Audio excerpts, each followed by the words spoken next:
MTV news Kannada ವಾಹಿನಿಗೆ ಸ್ವಾಗತ. ಚಿಕ್ಕಬಳ್ಳಾಪುರ ಜಿಲ್ಲೆಯಲ್ಲಿ ಪ್ರತಿದಿನ 10ನೇ ತರಗತಿ ವಿದ್ಯಾರ್ಥಿಗಳಿಗೆ ಶಾಲೆಗಳಲ್ಲಿ ಪೂರ್ವ ತಯಾರಿ ಪರೀಕ್ಷೆಗಳನ್ನು ನಡೆಸ್ತಾ ಇರುವುದರಿಂದ ಉತ್ತಮ ಫಲಿತಾಂಶವನ್ನ ಪಡೆಯಲಿಕ್ಕೆ ಇದು ಸಹಕಾರಿಯಾಗಲಿದೆ. ಪೂರ್ವಭಾವಿ ಪರೀಕ್ಷೆ ನಡೀತಾ ಇದ್ದು ಅದರಲ್ಲಿ ಉತ್ತಮ ಅಂಕ ಗಳಿಸಲು ಇಂತಹ ಪರೀಕ್ಷೆಗಳು ಸಹಕಾರಿಯಾಗಲಿವೆ ಎಂದು ಚಿಕ್ಕಬಳ್ಳಾಪುರ ವಿಧಾನಸಭಾ ಕ್ಷೇತ್ರದ ಶಾಸಕ ಪ್ರದೀಪ್ ಈಶ್ವರ್ ಹೇಳಿದ್ದಾರೆ.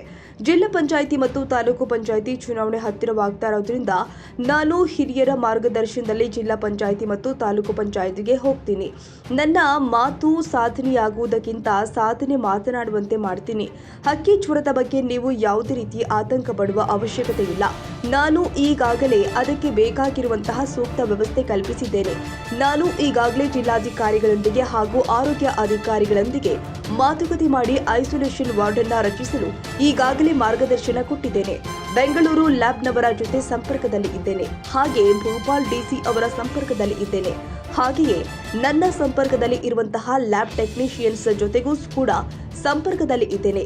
ಯಾವುದೇ ಆತಂಕ ಪಡಬೇಡಿ ಎಂದು ಧೈರ್ಯ ತುಂಬಿದ್ದಾರೆ. ಅಕ್ಕಿ ಜ್ವರ ಬಂದಾಗ ಅಕ್ಕಿಗಳನ್ನ ಸಾಯಿಸ್ತಾ ಇದ್ದಾರೆ, ಅದೇ ರೀತಿ ಕರೋನಾ ಬಂದಾಗ ಮನುಷ್ಯರನ್ನ ಯಾಕೆ ಸಾಯಿಸಲಿಲ್ಲ ಎಂಬ ಪ್ರಶ್ನೆಗೆ ಉತ್ತರಿಸಿದ್ದು ಹೀಗೆ.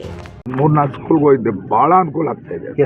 ಈಗ ಅಪ್ಪ ತುಂಬಾ ಅನುಕೂಲ ಆಗ್ತದೆ. ಸಿದ್ಧಾರ್ಥ ಹೋಗಿದ್ದೆ, ಈ ಕುಪ್ಪಳಿದಕ್ಕೆ ಹೋಗಿದ್ದೆ. ಗೌರ್ಮೆಂಟ್ ಶಾಲೆಗಳಲ್ಲಿ ಬಹಳ ಖುಷಿ. ಅವರು ಡೈಲಿ ಎಕ್ಸಾಮ್, ಡೈಲಿ ಪೇಪರ್ ಕಳ್ಸ. ನಮ್ಮ ಗ್ಯಾರಂಟಿ ಯೋಜನೆಗಳ ಅಧ್ಯಕ್ಷರು ಯಳವಳ್ಳಿ ರಮೇಶ್ ಅಣ್ಣ ಅವ್ರು ಹೇಳ್ದಂಗೆ ಜಿಲ್ಲಾಧ್ಯಕ್ಷರು ಡೈಲಿ SLCಗೆ ಎಕ್ಸಾಮ್ ಮಾಡ್ತಿರೋದ್ರಿಂದ 98ಕ್ಕೂ ಹೆಚ್ಚು ಎಕ್ಸಾಮ್ ಈಗ ಪ್ರಿಪರೇಟರಿನೂ ಬರೀತಿದ್ದಾರೆ. ಇದು ಬಹಳ ಎಫೆಕ್ಟಿವ್ ಆಗಿ ನಡೀತಿದೆ. ನಮ್ಮ ಇವ್ರು ಹೇಳ್ದಂಗೆ ಒಳ್ಳೆ ಫಲಿತಾಂಶ ಬರೋಕ್ಕೂ ಅನುಕೂಲ ಆಗುತ್ತೆ. ಇಲ್ಲ, ನಾನು ನಮ್ಮ ಹಿರಿಯ ಮುಖಂಡರ ಮಾರ್ಗದರ್ಶನದಲ್ಲಿ ZPTP ಚುನಾವಣೆಗೆ ಹೋಗ್ತೀನಿ. ನನ್ನ ಮಾತು ಸಾಧನೆ ಆಗೋದಕ್ಕಿಂತ ಸಾಧನೆ ಮಾತನಾಡೋಕೆ ಮಾಡ್ತೀನಿ. ಈಗ ಚಿಕ್ಕಬಳ್ಳಾಪುರ ತಾಲೂಕು ಅಕ್ಕಿ ಜ್ವರದ ಭೀತಿಯಲ್ಲಿ ಕಾಡ್ತಾ ಇದೆ ಸರ್, ಏನು ಕ್ರಮ? ಇಲ್ಲ ಸರ್, ನಾನಿಲ್ಲ. ಪಶು ಇಲಾಖೆಯೊಂದಿಗೆ ಆರೋಗ್ಯ ಇಲಾಖೆಯೊಂದಿಗೆ ಕೋಆರ್ಡಿನೇಷನ್ ಸಾಧಿಸಿದ್ದೀವಿ. ಒಂದು ಸಪ್ರೇಟ್ ವಾರ್ಡ್ ಕ್ರಿಯೇಟ್ ಮಾಡೋಕ್ಕೆ ನಾನು ಈಗಾಗಲೇ ನನ್ನ ತಾಲೂಕಲ್ಲಿ ಮಾರ್ಗದರ್ಶನ ಕೊಟ್ಟಿದ್ದೀನಿ. ಐಸೋಲೇಷನ್ ವಾರ್ಡು ಮತ್ತು ಎಲ್ಲ DC ಅವ್ರ ಜೊತೆ ನಾನು ಟಚ್ಚಲ್ಲಿದ್ದೀನಿ. ಬ್ಯಾಂಗ್ಳೂರು ಲ್ಯಾಬ್ ಅವ್ರ ಜೊತೆ ಟಚ್ಚಲ್ಲಿದ್ದೀನಿ. ಭೂಪಾಲ್ DC ಅವ್ರನ್ನೂ ಈ ವಿರುದ್ಧ ಮಾತಾಡಿದ್ದೀನಿ. ಆ್ಯಂಡ್ ಕೆಲವು ತಜ್ಞರು ನನ್ನ ಕಾಂಟ್ಯಾಕ್ಟಲ್ಲಿರೋರಿಗೆ ನಾನು ಬೆಳಗ್ಗೆ ಕಾರಲ್ಲಿ ಬರೋ ಕೆಲವ್ರಿಗೆ ಮಾತಾಡಿದೆ ಅಂತ ಸರ್, ಯಾವ ಥರ ಇದನ್ನು ಪ್ರಿಕಾಷನ್ ತೊಗೋಬೋದು ಅಂತ. ನಾನು ನಮ್ಮ ದಿನೇಶ್ ಗುಂಡೂರಾವ್ ಸಾಹೇಬ್ರ ಗಮನಕ್ಕೂ ನಮ್ಮ ಮಿನಿಸ್ಟರ್ ಗಮನಕ್ಕೂ ತಂದು ಬಟ್ ಇದನ್ನು ತಡಿತೀವಿ ಸರ್, ಅದಂತೂ ಸತ್ಯ, ತಡಿತೀವಿ ಸರ್. ಈಗ ಏನು ಅಕ್ಕಿ ಜ್ವರದ ಒಂದು ಹಿನ್ನೆಲೆಯಲ್ಲೇ ಚೆನ್ನಾಗಿ ಆರೋಗ್ಯವಾಗಿರ್ತಕ್ಕಂಥ ಕೋಳಿಗಳನ್ನು ಸಾಯಿಸ್ತಾ ಇರ್ತಕ್ಕಂಥ ಪ್ರಕ್ರಿಯೆ ಇದೆ.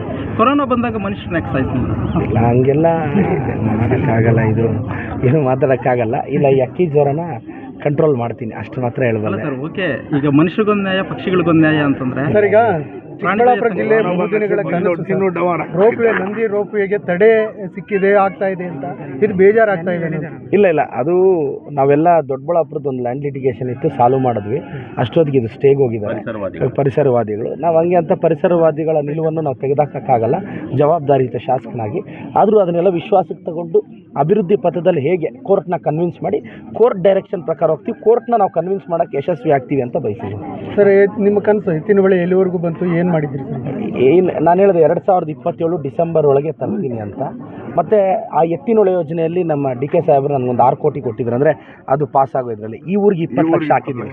ಎತ್ತಿನೊಳೆಯಲ್ಲಿ 20 ಲಕ್ಷ ಹಾಕಿದ್ದೀನಿ ಸುದಳ್ಳಿಗೆ, ಮತ್ತು ಇದೊಂದು 20 ಲಕ್ಷ, ಈ ಊರಿಗೆ ಒಟ್ಟು 40 ಲಕ್ಷ ಆಯಿತು.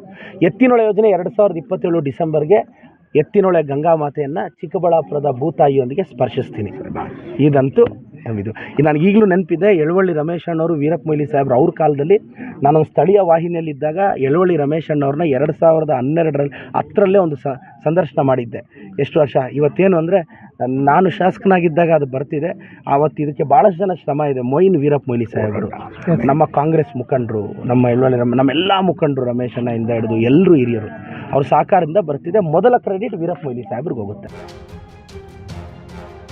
ತಾಜಾ ಸುದ್ದಿಗಾಗಿ MTV ನ್ಯೂಸ್ 24/7ಗೆ ಸಬ್ಸ್ಕ್ರೈಬ್ ಮಾಡಿ ಮತ್ತು ಬೆಲ್ ಐಕಾನ್ ಅನ್ನು ಒತ್ತಿ. ತಪ್ಪದೇ ಲಿಂಕ್ ಶೇರ್ ಮಾಡಿ.